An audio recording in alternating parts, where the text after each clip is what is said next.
del tren a Bahía Blanca. Esto fue presentado a nivel provincial por la senadora provincial radical Nerina Neumann y aquí en Bahía Blanca por el edil del radicalismo Pablo Daguerre, que está en línea. Pablo, gracias por atendernos. ¿Cómo te va? Buen día. Hola, ¿cómo están? Muy buenos días, un gusto saludarlos. Lo mismo. Otro pedido más, ¿no? Para que vuelva el tren a Bahía. Sí, es cierto. La verdad que desde el 2022 que estamos con el tema del tren a Bahía, las distintas interrupciones que ha tenido, hasta que en marzo del 2023 se ha interrumpido definitivamente. Y es cierto que no tenemos novedades. Lo más concreto es los propios dictámenes que a nosotros en el Consejo Deliberante nos han informado por parte de SOSE, que es la operadora ferroviaria social del Estado, que nos ha dicho claramente que más allá del proceso judicial que se está llevando en el Juzgado Federal de Azul, lo cierto es que hay dos empresas que tienen la concesión de ese corredor. Uno es Ferro Sur Roca, que hace desde Plaza Constitución hasta Olavarría, y después desde Olavarría hasta Bahía Blanca la responsabilidad es por parte de Ferro Expreso Pampeano. Y en los propios informes que nos han hecho en el Consejo Deliberante nos señalan claramente que la infraestructura vial es mala, que no está acorde a la seguridad de los pasajeros y que obviamente ese deterioro ha derivado en distintas roturas en lo que tiene que ver con la suspensión de locomotoras, de amortiguadores, con lo cual es inviable que del estado actual de esas vías pueda obviamente poder restituirse el tren, con lo cual tanto como señalabas en la legislatura de la provincia de Buenos Aires como nosotros acá en el Consejo Deliberante, lo que hemos hecho es obviamente replicar un proyecto, digamos, vinculado a la Jefatura de Ministros, a la Agencia de Transformación de Empresas del Estado y a la propia Comisión Bicameral del Congreso Nacional, con el objeto justamente de solicitarle criterios en cuanto a la privatización o a la concesión del sistema ferroviario,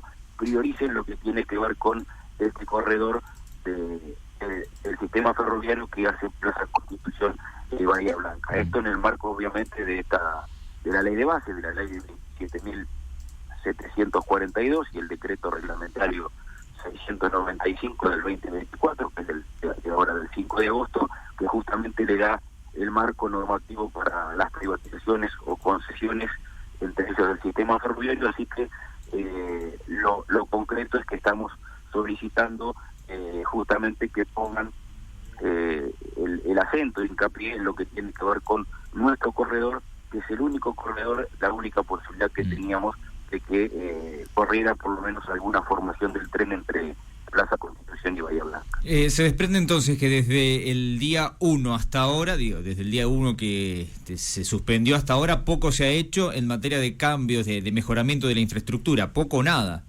Nada, no se hizo absolutamente nada, porque el sector donde se produjo el siniestro, es decir, el descarrilamiento, está en las mismas condiciones.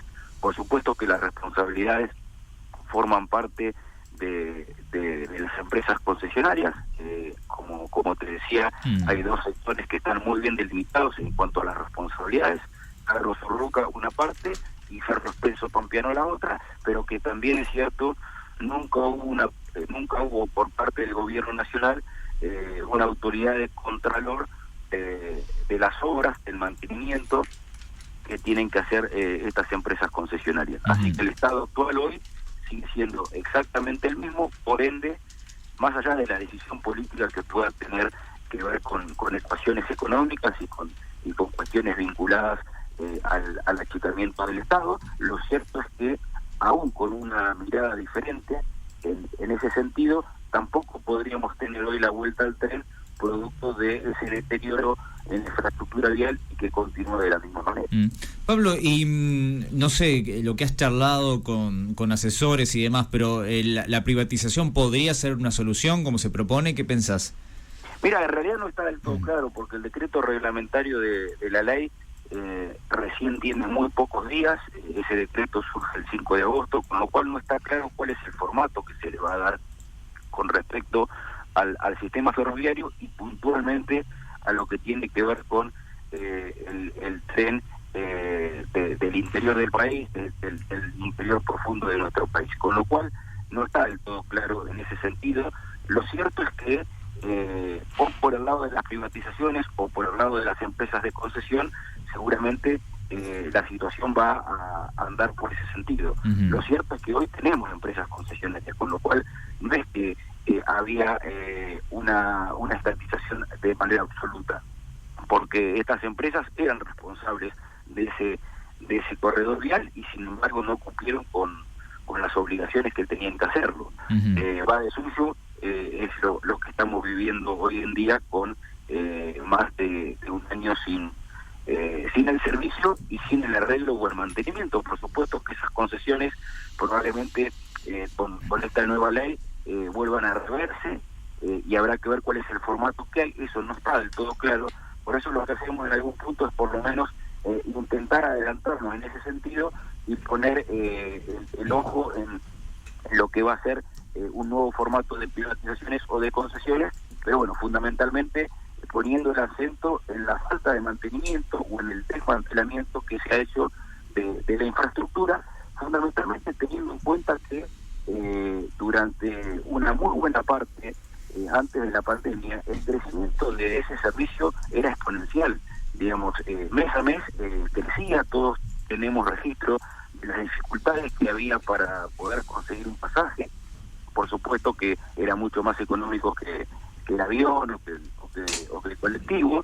Incluso hasta en algún momento se señalaba que empresas de transporte de pasajeros intentaban bloquear el sistema para que obviamente no se pudiera conseguir el pasaje y poder viajar en colectivo, con lo cual eso después hubo una causa judicial y se desechó. Lo cierto era que el crecimiento venía de manera exponencial durante gran parte del 2015, 2016, 2017, por eso hasta marzo del 2020, que fue la pandemia, realmente el crecimiento fue de manera significativa. Bueno, después pasó lo que pasó con la pandemia y obviamente cuando retomó, ya no retomó en las mismas condiciones, la frecuencia bajó de 12 horas a 19, en lugar de 3 servicios teníamos 2, y después, bueno, empezó el primer descarrilamiento, hasta que, bueno, conocemos la historia al día de hoy, que tiene que ver con la interrupción total. Totalmente. Alan. Sabemos, Pablo, que no es la primera vez que presentan este tipo de proyectos, sino todo lo contrario, teniendo en cuenta esto que mencionabas, la falta de mantenimiento y demás. Primero preguntarte si crees que hay una falta de interés en arreglar, en solucionar esta problemática,